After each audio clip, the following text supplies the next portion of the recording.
முன்னொரு காலத்துல வீரபுரம் அப்படின்னு ஒரு ஊர் இருந்துச்சு. அந்த ஊர்ல காளையன் அப்படின்னு ஒருத்தன் இருந்தான். பேருதான் காளையன். ஆனா அவனோட தொழில பார்த்தா ஊரே நடுங்கும். அவன் ஒரு கைதேர்ந்த திருடன்.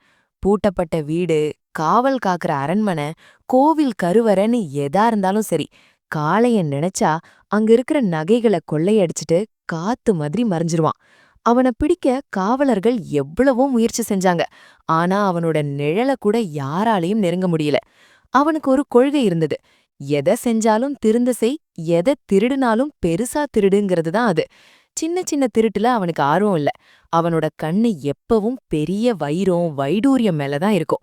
இப்படி இருக்கும்போது ஒரு நாள் அந்த ஊர் சந்தையில 2 பேர் பேசிக்கிட்டத காளையன் ஒட்டு கேட்டான். ஏம்பா, நம்ம ஊருக்கு வடக்கே இருக்கிற மலைக்கு மேல ஒரு குகை இருக்காம். அங்க ஒரு வயசான சாமியார் இருக்கிறாராம். அவர்கிட்ட ஒரு அபூர்வமான கல் இருக்குதாம். அது சாதாரண கல் இல்லையா, இருட்டுல கூட ஜொலிக்குமா. அதோட மதிப்பு பல கோடி பொற்காசுகள் இருக்கும்னு சொல்றாங்க அப்படின்னு பேசிக்கிட்டாங்க. இத கேட்டதும் காளையனுக்கு கண்ணுல ஒரு மின்னல் வந்துச்சு. அடடே, பல கோடி பொற்காசுகளா? அந்த ஒரு கல்ல மட்டும் தூக்கிட்டா வாழ்க்கையில இனிமே திருடவே வேண்டாம், ராஜா மாதிரி வாழலான்னு மனசுக்குள்ள கணக்கு போட்டான். அன்னைக்கு ராத்திரியே அந்த மலைய நோக்கி பயணத்தை தொடங்கினான். காளையன் மலையேறி அந்த குகைக்கு போனான். அங்க ஒரு வயசான சாமியார் கண்ண மூடி தியானத்துல உட்கார்ந்திருந்தாரு. அவரை பார்த்தா ரொம்ப எளிமையா இருந்தாரு. இவர்கிட்டயா அவ்ளோ பெரிய வைரம் இருக்கும்னு காளையனுக்கு சந்தேகம் வந்துச்சு. ஆனா அந்த குகையோட ஒரு மூலையில ஒரு சின்ன பை தொங்கிட்டு இருந்துச்சு. காளையனோட உள்ளுணர்வு சொல்லுச்சு, கண்டிப்பா அந்த பைக்குள்ளதான் அந்த வைரம் இருக்கணும்னு. உடனே போய் பிடுங்கிட்டு வரலான்னு நினைச்சான். ஆனா அந்த சாமியார் சாதாரண ஆள் இல்ல, சித்தர்கள் மாதிரி தெரியறாரு. திடீர்னு கண்ணு முழிச்சு சபிச்சுட்டா என்ன பண்றது? அதனால காளையன் ஒரு தந்திரம் பண்ணான். நேரடியா மோதறத விட கூடவே இருந்து குழி பறிக்கிறது தான் புத்திசாலித்தனம்னு முடிவு பண்ணான். சாமியார் கண்ணு முழிச்சதும் காளையன் அவர் கால்ல விழுந்துட்டான். ஐயா, நான் வழிபோக்கேன். வாழ்க்கையில நிம்மதி இல்லாம அலைஞ்சிட்டு இருக்கேன். என்னையும் உங்க சீடனா ஏத்துக்குங்க. எனக்கு ஒரு சேவை செய்ய ஒரு வாய்ப்பு கொடுங்கன்னு நடிச்சான். அந்த சாமியார் காளையனை உத்து பார்த்தாரு. அவரோட கண்கள்ல ஒரு காந்த சக்தி இருந்தது. அவர் சிரிச்சுக்கிட்டே, சரிப்பா, இங்க தங்கிக்கோ. ஆனா இங்க வாழ்க்கை ரொம்ப கஷ்டம். பசி, தாகம் எல்லாத்தையும் பொறுத்துக்கணும்னு சொன்னாரு. காளையன் மனசு கூட சிரிச்சுக்கிட்டான். எவ்ளோ பெரிய போலீஸ்கிட்டயே நான் தப்பிச்சவன், இந்த கிழவன்கிட்ட ஏமாறுவேனா? எப்படியும் ஒரு வாரத்துக்குள்ள அந்த கல்ல தூக்கிட்டு ஓடிடுவேன்னு நினைச்சான். அன்னையிலிருந்து காளையன் அந்த ஆசிரமத்துல வேலை செய்ய ஆரம்பிச்சான். சாமியாருக்கு தண்ணி எடுத்து வைக்கிறது, குகைய பெருக்கிறது, பழங்கள் பறிச்சு தரதுன்னு ஒரு நல்ல சீடன் மாதிரி நடிச்சான். ஆனா அவனோட கண்ணு எப்பவும் அந்த மூலையில தொங்குன பை மேலேயே தான் இருந்துச்சு. நாட்கள் போச்சு. ஒரு நாள் இல்ல, 2 நாள் இல்ல, ஒரு மாசமே ஓடிப்போச்சு. காளையனால அந்த பைய தொடவே முடியல. ஏன்னா அந்த சாமியார் தூங்கவே மாட்டேங்கிறாரு. ராத்திரி முழுக்க தியானம் பண்றாரு. பகல்ல சீடர்களுக்கு பாடம் நடத்துறாரு. எப்படா இவர் அசருவாருன்னு காளையன் காத்துக்கிட்டே இருந்தான். இப்படி காத்திருந்த சமயத்துல காளையனுக்குள்ள ஒரு சின்ன மாற்றம் தெரிய ஆரம்பிச்சுது. தினமும் அந்த சாமியார் பேசுறத கேட்டு கேட்டு அவனுக்கே தெரியாம அவனோட மனசு லேசா மாற ஆரம்பிச்சுது. சாமியார் சொல்லுவாரு, தம்பி, இந்த உலகத்துல நாம சேர்க்கிற செல்வம் எதுவுமே நமக்கு சொந்தம் இல்ல. நிம்மதியான தூக்கம்தான் மனுஷனுக்கு உண்மையான சொத்து. பயம் இல்லாத வாழ்க்கை தான் சொர்க்கம்னு சொல்லுவாரு. இத கேட்டும் போதெல்லாம் காளையனுக்கு தாம் பண்ண திருட்டு வேலைகள் ஞாபகம் வரும். நாம இவ்ளோ நாள் திருடினோம், ஆனா என்னைக்காவது நிம்மதியா தூங்கியிருக்கோமோ? போலீஸ் வருமோன்னு பயந்து பயந்து தானே வாழ்ந்தோம்னு யோசிக்க ஆரம்பிச்சான். இருந்தாலும் அந்த வைரம் மேல இருந்த ஆசை அவனை விடல. ஒரு நாள் அம்மாவாசை ராத்திரி. அன்னைக்குன்னு பார்த்து சாமியார் சீக்கிரமே படுத்துட்டாரு. ஆழ்ந்த உறக்கத்துல இருந்தாரு. இதுதான் சரியான சந்தர்ப்பம்னு காளையன் நினைச்சான். மெதுவா பூனை மாதிரி நடந்து அந்த பை இருந்த மூலைக்கு போனான். கைய நீட்டி அந்த பைய தொட்டான். அப்போ திடீர்னு ஒரு குரல் கேட்டுச்சு. எடுத்துக்கோ காளையா, உனக்கு தானே இவ்ளோ நாள் காத்துட்டு இருந்தேன். காளையனுக்கு உடம்புல மின்சாரம் பாஞ்ச மாதிரி அதிர்ச்சி. திரும்பி பார்த்தா சாமியார் எழுந்து உட்கார்ந்திருக்கு, சிரிச்சிட்டு இருக்காரு. காளையனுக்கு வேர்த்து விறுவிறுத்து போச்சு. ஐயா, நான் வந்து உளறுனா.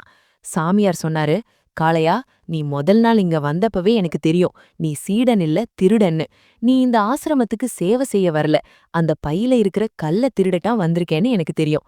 காளையன் அப்படியே சிலையா நின்னுட்டான். தெரிஞ்சுமா என்ன இத்தனை நாள் கூடவே வச்சிருந்தீங்கன்னு கேட்டான். அதுக்கு சாமியார் சொன்னாரு, ஆமா, ஏன்னா நீ ஒரு பொருள திருடத்தான் வந்த. ஆனா நான் உனக்குள்ள இருக்கிற நல்ல மனுஷன திருட நினைச்சேன். நீ அந்த கல்ல தூக்கிட்டு ஓடி போயிருந்தா நீ ஒரு திருடனா வாழ்ந்து திருடனா செத்திருப்ப. ஆனா இப்ப 1 மாசமா நீ என் கூட இருக்க. இந்த 1 மாசத்துல நீ தியானம் செஞ்சிருக்க, சேவை செஞ்சிருக்க, நல்ல விஷயங்களை கேட்டிருக்க. இப்ப நீ அந்த கல்ல தொடும்போது உனக்குள்ள ஒரு குற்ற உணர்ச்சி வந்துச்சே, கவனிச்சியா? அதுதான் நான் உனக்கு கொடுத்த உண்மையான சொத்து. காளையன் தலை குனிஞ்சு நின்னான். சாமியார் அந்த பைய எடுத்தாரு. உள்ள இருந்து தக தகன்னு ஜொலிக்கிற ஒரு பெரிய வைரத்தை எடுத்தாரு. குகையே வெளிச்சத்துல நிறைஞ்சுது. இந்தா காளையா, நீ எதிர்பார்த்த வைரம் இதுதான். இத எடுத்துக்கோ. இத வித்தா உனக்கு பல கோடி கிடைக்கும். நீ ராஜா மாதிரி வாழலாம். ஆனா ஒன்னே ஒன்னு யோசிச்சுக்கோ. இத நீ கொண்டு போனா மறுபடியும் உனக்கு பயம் வந்துரும். இத எவன் திருடுவானோ, எவன் நம்ம கொல்லுவானோங்கிற பயத்திலேயே உன் வாழ்க்கை முடியும். ஆனா இத இங்கேயே போட்டுட்டு நீ வெறும் கையே வீசிக்கிட்டு போனா இந்த உலகத்திலேயே பெரிய பணக்காரன் நீதான். ஏன்னா எதை இழந்தாலும் கவலைப்படுற மனசு உனக்கு கிடைச்சிருக்கு. சாமியார் அந்த வைரத்தை காளையன் கையில கொடுத்தாரு. அந்த வைரம் அவ்ளோ கனமா இருந்துச்சு. காளையன் அந்த வைரத்தை பார்த்தான். அப்புறம் அந்த சாமியார பார்த்தான். அவனோட கண்ணுல கண்ணீர் வழிஞ்சுது. அந்த ஒரு நொடி அவனோட வாழ்க்கையே புரட்டி போட்டுடுச்சு. இவ்ளோ பெரிய வைரத்தை ஒரு கூழாங்கல் மாதிரி தூக்கி போடுறாரே, இவருக்கு இருக்கிற நிம்மதி இந்த வைரத்தை வச்சிருந்தா எனக்கு கிடைக்குமான்னு யோசிச்சான். காளையன் என்ன பண்ணான் தெரியுமா? அந்த வைரத்தை ஓங்கி அந்த குகைக்கு வெளியே வீசினான். அது எங்கேயோ போய் இருட்டுல விழுந்துச்சு. சாமியார் அதிர்ச்சியாகி பார்க்கல. ஆனந்தமா சிரிச்சாரு. காளையன் சாமியார் கால்ல விழுந்து கதறி அழுதான். சாமி, எனக்கு அந்த கல்லு வேண்டாம். எனக்கு நிம்மதிதான் வேணும். என்ன உங்க சீடனா ஏத்துக்குங்க. இனிமே நான் திருடன் இல்ல, நான் உங்க தொண்டன்னு சொன்னான். அன்னையிலிருந்து காளையன் அந்த குகையிலேயே தங்கிட்டான். பல வருஷங்களுக்கு அப்புறம் அந்த சாமியார் சமாதி அடைஞ்சிட்டாரு. அவருக்கு பிறகு அந்த இடத்துல காளையன் தான் பெரிய குருவா மாறினாரு. அவரை தேடி பல பேர் வந்தாங்க. அவங்க கிட்ட காளையன் சொல்ல ஒரே விஷயம் இதுதான்: படத்தை திருடுறவன் திருடன், ஆனா மனச திருடுறவன் ஞானி. நான் ஒரு காலத்துல வைரத்தை தேடி வந்தேன், ஆனா என்னையே நான் கண்டுபிடிச்சேன். நண்பர்களே, இந்த கதை நமக்கு என்ன சொல்லுது? நாம எல்லாரும் ஏதோ ஒரு வைரத்தை தேடிதான் ஓடிட்டு இருக்கோம். அதுக்கு பேரு பணம்னு சொல்லலாம், பதவி, அந்தஸ்துன்னு என்ன வேணாலும் சொல்லலாம். அதை அடையறதுக்காக நாம என்ன வேணாலும் செய்ய தயாரா இருக்கோம். ஆனா அந்த ஓட்டத்துல நம்ம கிட்ட இருக்கிற மனித தன்மையை நாம தொலைச்சிடக்கூடாது. உலகத்திலேயே மிகச்சிறந்த செல்வம் போதும் என்ற மனம்தான். திருடனா வந்தவன துறவியா மாத்துனது அந்த வைர கல் இல்ல, அந்த சாமியாரோட அன்பு. அன்பும் நேர்மையும் தான் உண்மையான வைரம். அது உங்ககிட்ட இருந்தா நீங்க தான் இந்த உலகத்தோட மிகப்பெரிய பணக்காரர். இந்த கதை உங்களுக்கு பிடிச்சிருந்தா ஒரு நிமிஷம் கண்ண மூடி யோசிங்க. நீங்க எதை தேடி ஓடிட்டு இருக்கீங்க? அது உங்களுக்கு உண்மையான நிம்மதியை தருமா?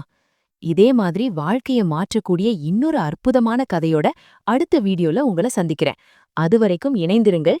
இது உங்கள் நரேட்டிவ் நெக்ஸஸ். நன்றி, வணக்கம்.